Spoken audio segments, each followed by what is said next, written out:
What we're trying to do is see how well switchgrass, sorghum, sugarcane can grow in South Carolina and what is the potential for using them for biofuels in the state.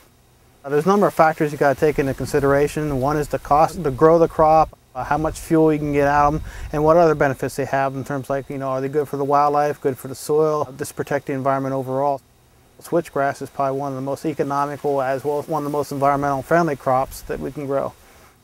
Growing the grasses, there's a lot of benefits to that. A, we're not relying on a foreign country for the grasses to make the fuel. It's something we can grow here. It's going to help the rural economies. And it's carbon neutral. These plants take the carbon out of the air, we harvest the plants, and then we burn them and put the carbon back in. So there's no increase in carbon like there is when you use fossil fuels like gasoline or when you burn coal.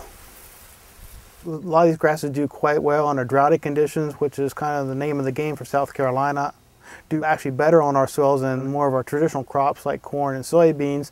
A lot of it comes down to the economics of it all. Coal and a lot of our fossil fuels or our oils and stuff are very cheap, and we got to make the production of these grasses and their conversion to the fuel equally as cheap.